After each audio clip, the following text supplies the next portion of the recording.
Hello everyone, ট্রান্সলেশনের আরেকটি নতুন ক্লাসে সকলকে স্বাগত। আজকে একটি গুরুত্বপূর্ণ প্যাসেজ নিয়ে এসেছি। তো এই প্যাসেজটি খুবই গুরুত্বপূর্ণ, তোমরা প্রথম থেকে শেষ পর্যন্ত স্কিপ না করে দেখতে থাকো। আশা করি তোমাদের অনেক উপকার হবে এবং খুব সহজেই ও দ্রুত তোমরা একাধিক সমার্থক শব্দ সহ ট্রান্সলেশন শিখতে পারবে।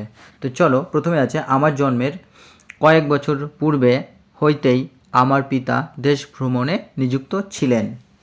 তাহলে my father was busy travelling in the country for a few years before I was born. আমার বাবা ছিলেন ব্যস্ত কি ট্রাভেলিং বা ভ্রমণে, the country for a few years অর্থাৎ দেশ ভ্রমণে কয়েক বছরের জন্য, for a few years before I was born আমি জন্মগ্রহণ করার পূর্বেই। তাহলে এখানে কিন্তু আমরা দেখতে পাচ্ছি যে এটা সিম্পল পাস্ট টেন্সে লেখা আছে, সিম্পল পাস্ট টেন্সে লেখা হয়েছে এবং এটা এখানে কারো কথা বলা হচ্ছে এবং কথক তার বাবার উদ্দেশ্যে বলছেন যে মাই ফাদার ওয়াজ বিজি। আর এখানে ট্রাভেলিং আমরা একটা ওয়ার্ড পেয়েছি। তো ট্রাভেলিংটাকে আমরা দেখব যে সিনোনিম কি লেখা যায়। আমরা কিন্তু রাম্বলিং লিখতে পারি, অথবা আমরা কিন্তু ওয়ান্ডারিংও লিখতে পারি সিনোনিম। তো এখানে আমরা এই দুটি সিনোনিম জেনে নেব। আর পূর্ব যেহেতু এখানে বোঝানো হয়েছে, তো সেহেতু কিন্তু বিফোর বা আমরা অ্যাগোও লিখতে পারি। তো চলো পরের বাক্যটি দেখি। বাল্যকালে তিনি আমার কাছে অপরিচিত ছিলেন বলিলেই হয়।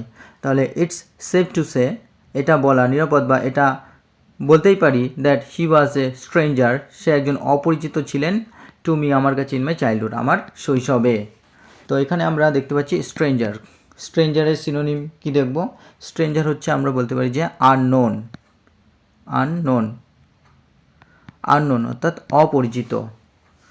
আর এখানে it is to safe to say, এটা বলাই যায় বা এটা বলা নিরাপদ যে হি ওয়াজ, অর্থাৎ এখানে কিন্তু সিম্পল পাস্ট টেন্স ব্যবহার করেছি। আর সিম্পল পাস্ট টেন্সের গঠন আমরা প্রত্যেকেই কম বেশি জানি, subject plus V2 plus object. আর তো এখানে চাইল্ডহুড অর্থাৎ শৈশবকালকে বোঝাচ্ছে। চলো পরের বাক্যটি দেখি। মাঝে মাঝে তিনি কখনো হঠাৎ বাড়ি আসতেন।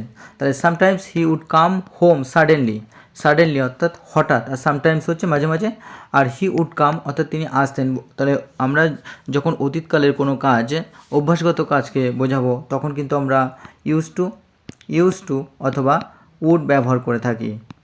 তাহলে কেমন, আসতাম, যেতাম, খেতাম, I would go there, I use to go there, এরকম কিন্তু আমরা ব্যবহার করি। আর এগুলোর পরে কিন্তু ভার্বের 1 নম্বর ফর্ম বসে, অর্থাৎ যেতাম, খেতাম, কোন ভবিষ্যতের কোনো হ্যাবিচুয়াল ওয়ার্ক যখন, অর্থাৎ অভ্যাসগত কাজ যখন বোঝাই, তখন কিন্তু এমন ব্যবহার করা হয় সেন্টেন্সে। আর এখানে আমরা দেখব সাডেনলির আমরা সিনোনিম লিখতে পারি যে অ্যাব্রাপ্টলি আকস্মিকভাবে, বা বাই চান্সও বলতে পারি আমরা, বাই চান্স আকস্মিকভাবে। তোমরা এগুলো লিখে নিও, তোমাদের সুবিধা হবে। চলো পরের বাক্যটি দেখি। সঙ্গে বিদেশি চাকর লইয়া আসিতেন, লইয়া বলতে এখানে নিয়ে আসতেন। তাহলে হি ইউজ টু ব্রিং, এখানে কিন্তু সে আবার ইউজ টু ব্যবহার করা হয়েছে, কারণ আসতেন অর্থাৎ মাঝে মধ্যে আসতেন, যেটা অভ্যাসগত একটা কাজকে বোঝাচ্ছে অতীতের। আর ব্রিং নিয়ে আসা, ফরেন সার্ভেন্টস উইথ হিম, বিদেশি চাকর তার সাথে। আর এখানে কিন্তু আমরা সার্ভেন্টেরও অনেকগুলো সিনোনিম জেনে রাখবো। সার্ভেন্টের কিন্তু আমরা অ্যাটেন্ডেন্টও বলতে পারি, অ্যাটেন্ডেন্ট, বা আমরা মিনিয়ালও বলতে পারি, মিনিয়াল, বা আমরা এটাকে সার্ভিসম্যানও বলতে পারি, সার্ভিসম্যান, বা আমরা হেঞ্চম্যানও বলতে পারি, হেঞ্চম্যান। তো এখানে কিন্তু অনেকগুলো সিনোনিমস আমরা দেখে নিলাম। আর ব্রিং অর্থাৎ এখানে ভার্বের 1 নম্বর ফর্মই আছে, আর ইউজ টু ব্যবহার করা হয়েছে, আর সাবজেক্ট হি আছে। তো এখানে আমরা কিন্তু সেন্টেন্সটির গঠন ভালোভাবে দেখতে পাচ্ছি। চলো পরের বাক্য দেখি। তাহাদের সঙ্গে ভাব করিয়া লইবার জন্য আমার মনে ভারী ঔৎসুক্য থাকতো, অর্থাৎ আগ্রহ থাকতো। তাহলে আই ওয়াজ ভেরি এগার, আমি খুবই আগ্রহী ছিলাম বা আগ্রহী উঠতাম, টু ডিসকাস আলোচনা করার জন্য তাদের সাথে, কি বা ভাব করার জন্য, থিংস উইথ দেম বিভিন্ন বস্তু সম্পর্কে বা কথোপকথন সম্পর্কে, বা ভাব করার জন্য বলা চলে।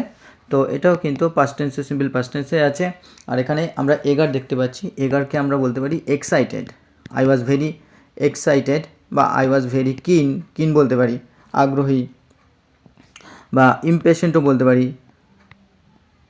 ইমপেশেন্ট, অধৈর্য হয়ে পড়তাম বা উদ্বিগ্ন হয়ে পড়তাম, বা অ্যানক্সাস বলতে পারি। এখানে কিন্তু অনেকগুলো সিনোনিম আমরা দেখলাম, প্রতিটা সিনোনিম কিন্তু খুবই গুরুত্বপূর্ণ। আর সিনোনিম অ্যান্টোনিমস আমাদের প্রত্যেকটা এক্সামের ক্ষেত্রেই কিন্তু আসে, ইংলিশ রিলেটেড। আর এখানে ডিসকাস দেখব, ডিসকাস মানে আলোচনা করা। তো সেখানে আমরা কনসাল্টও বলতে পারি, কনসাল্ট, বা আমরা এখানে স্পিকও বলতে পারি, স্পিক। চলো পরের বাক্যটি দেখি। একবার লেনু বলিয়া অল্প বয়স্ক একটি পাঞ্জাবি চাকর তাহার সঙ্গে আসিয়াছিল, অর্থাৎ এসেছিল।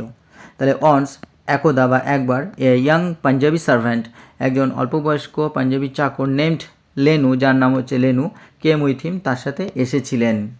তো আমরা সার্ভেন্টের আগে দেখেছি কয়েকটা সিনোনিম, ইয়াং অল্প বয়সী।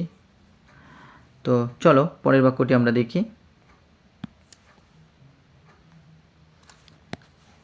সে আমাদের কাছে যে সমাদরটা পাইয়াছিল তাহা স্বয়ং রঞ্জিত সিংয়ের পক্ষেও কম হইতো না। তাহলে দ্য রেসপেক্ট অর্থাৎ সম্মান হি রিসিভড ফ্রম আস, আমাদের থেকে পেয়েছিল, would not have been less than that of Ranjit Singh himself, অর্থাৎ রঞ্জিত সিংয়ের, স্বয়ং রঞ্জিত সিংয়ের থেকেও কম হইতো না বা কম ছিল না। আর এখানে আমরা কি দেখব, রেসপেক্ট, রেসপেক্ট অর্থাৎ রেসপেক্টটাকে আমরা লিখতে পারি ডিগনিটি, মর্যাদা বা সম্মান, বা আমরা ফেভারও বলতে পারি, ফেভার, সম্মান। আর এখানে আমরা দেখব যে রিসিভড হচ্ছে পাওয়া, অর্থাৎ এখানে ভার্বের সেকেন্ড ফর্ম ব্যবহার করেছে রিসিভের। আর would not have been less, অর্থাৎ এটা যেহেতু একটা অতীতের দীর্ঘ সময়ের কথা বলা হচ্ছে, এই কারণে কিন্তু হ্যাভ বিন ব্যবহার করা হয়েছে এখানে। আর রঞ্জিত সিং হিমসেলফ অর্থাৎ রঞ্জিত সিং স্বয়ং। তো চলো পরের বাক্যটি দেখি। সে একে বিদেশী তাহাতে পাঞ্জাবি, ইহাতেই সে আমাদের মন হরণ করিয়া লইয়াছিল, আমাদের মন জয় করে নিয়েছিল। তাহলে হি ওয়াজ এ ফরেনার, সে একজন বিদেশি, ইহাতে পাঞ্জাবি, এবং তারপরেও সে একজন Punjabi, that's why he stole our hearts, সেই কারণে সে কিন্তু আমাদের হৃদয়কে, আমাদের মনকে চুরি করে নিয়েছিল। স্টোল, এটা কিন্তু স্টিল, স্টিলের কিন্তু ভার্বের সেকেন্ড ফর্ম ব্যবহার করা হয়েছে, স্টোল, স্টিল অর্থাৎ চুরি করা। তো এটাকে আমরা আরও অনেকগুলো সিনোনিম দেখে নেব। স্টিল চুরি করা, অর্থাৎ আমরা স্নিচ বলতে পারি, স্নিচ, স্নিচ হচ্ছে কি চুরি করা। তো এখানে আমরা খুব সুন্দরভাবে কিন্তু সমগ্র প্যাসেজটি ট্রান্সলেট করলাম, এবং আশা করি তোমাদের ক্লাসটি ভালো লেগেছে। যারা এতক্ষণ চ্যানেলটি দেখছিল, যারা নতুন, তারা অবশ্যই পাশে থাকা বেল আইকনটি প্রেস করে রেখো এবং সাবস্ক্রাইব করতে কিন্তু ভুলো না। আর যারা চ্যানেলটি প্রথম থেকে দেখে আসছো, তাদেরকে অসংখ্য ধন্যবাদ চ্যানেলটার পাশে থাকার জন্য। তোমরা পাশে থাকো, তোমাদের জন্য তোমাদের পরীক্ষায় যাতে পাস করতে পারো তেমনই ক্লাস পরপর নিয়ে আসতে থাকবো। তো আবারও একবার অসংখ্য ধন্যবাদ তোমাদের।